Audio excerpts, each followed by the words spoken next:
Putin pretende destruir a Ucrânia e não tem interesse em um acordo de paz. Fique até o fim e veja por que essa análise traz pontos concretos que indicam que essa guerra pode ser mais duradoura do que se imagina. Vamos direto aos fatos, dados, declarações e movimentos diplomáticos que mostram que a paz é uma ilusão distante no atual xadrez geopolítico. A guerra entre Rússia e Ucrânia está longe de ser um conflito convencional. Ela é, acima de tudo, uma disputa existencial. Do lado ucraniano, trata-se de sobreviver como nação, cultura e Estado independente. Do lado russo, é uma cruzada imperial liderada por Vladimir Putin para restaurar o papel central da Rússia no mundo e corrigir o que ele chama de maior tragédia geopolítica do século XX: o colapso da União Soviética. Putin tem deixado isso cada vez mais claro. Ele não vê a Ucrânia como vizinha soberana, mas como parte inseparável de um corpo histórico russo. A narrativa do Kremlin é a de que Kiev é a mãe de todas as cidades russas, e que permitir que a Ucrânia se consolide como uma democracia pró-Ocidente é uma afronta direta à identidade russa. Por isso, mesmo diante de tentativas de mediação internacional, Putin segue impassível. Donald Trump, hoje presidente dos Estados Unidos, tentou liderar um processo de paz. Em ligação com Putin, expressou esperança, mas foi criticado pela imprensa ocidental por demonstrar uma estranha relutância em ser firme com o Kremlin.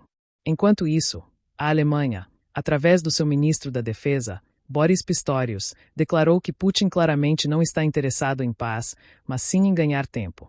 Nos últimos meses, diversas tentativas internacionais de negociação foram feitas. Além dos Estados Unidos, países como Turquia, Brasil e França tentaram mediar iniciativas diplomáticas. O presidente turco Recep Tayyip Erdogan ofereceu Istambul como palco para encontros diretos entre ucranianos e russos, o que inicialmente foi aceito, mas depois abandonado por Moscou, que enviou delegações de segundo escalão e impôs condições inaceitáveis. A diplomacia brasileira também buscou articular uma terceira via neutra, mas foi ignorada pelo Kremlin, que continuou exigindo concessões territoriais unilaterais da Ucrânia. A proposta mais concreta surgiu em abril de 2025, quando Trump apresentou um plano de paz que previa um cessar-fogo imediato, reconhecimento parcial da soberania russa sobre regiões ocupadas e suspensão gradual das sanções.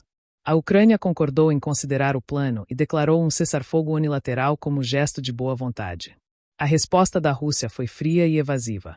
Putin se recusou a reconhecer o cessar-fogo ucraniano e, em vez disso, aumentou os bombardeios sobre regiões civis em Dnipro e Odessa. Mais recentemente, em maio de 2025, um novo encontro foi proposto em Genebra sob a mediação conjunta da Suíça e da ONU. A Ucrânia indicou disposição para dialogar, desde que a integridade territorial fosse respeitada como ponto de partida.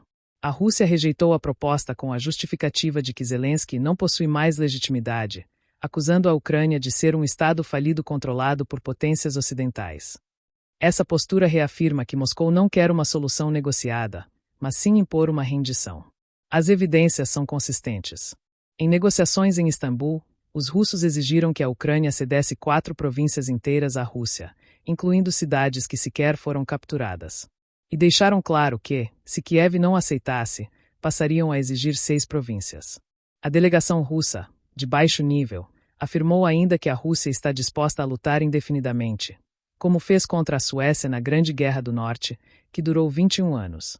A retórica russa não deixa espaço para ilusões. Putin insiste que a guerra só pode acabar com a eliminação das causas raiz. Neutralização da Ucrânia, desmilitarização completa e restauração da hegemonia cultural russa no país.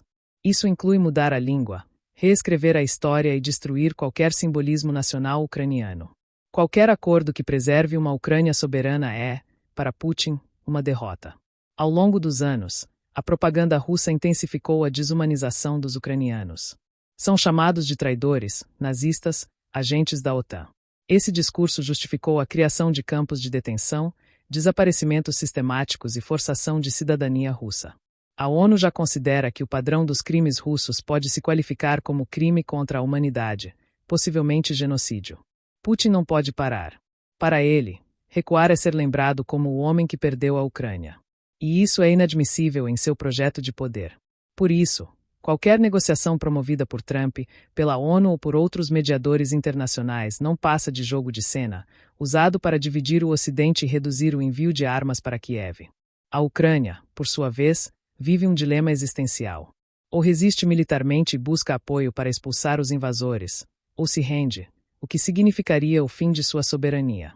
A opção por concessões territoriais, defendida por alguns setores pragmáticos do Ocidente, é vista com horror por ucranianos e analistas. Seria apenas o primeiro passo para uma nova agressão. O impacto global é enorme.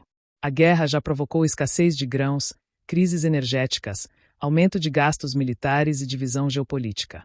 A Alemanha triplicou seu orçamento militar. A Europa teve que encontrar fontes alternativas de gás. A OTAN ganhou novos membros. E a Rússia estreitou laços com a China, o Irã e a Coreia do Norte. Estamos vendo uma nova guerra fria nascer diante de nossos olhos. Não há saída fácil. Não há atalhos. A paz não virá por meio de concessões. Virá quando a Ucrânia for forte demais para ser derrotada. Isso exige que o Ocidente abandone a ilusão de que Putin é um ator racional que busca estabilidade. Ele busca glória histórica, dominação cultural e revanche. O mundo livre precisa decidir se está disposto a enfrentá-lo. Porque, se não o fizer agora, o preço será ainda maior no futuro. A história mostrou que a apaziguação diante de regimes expansionistas nunca funcionou.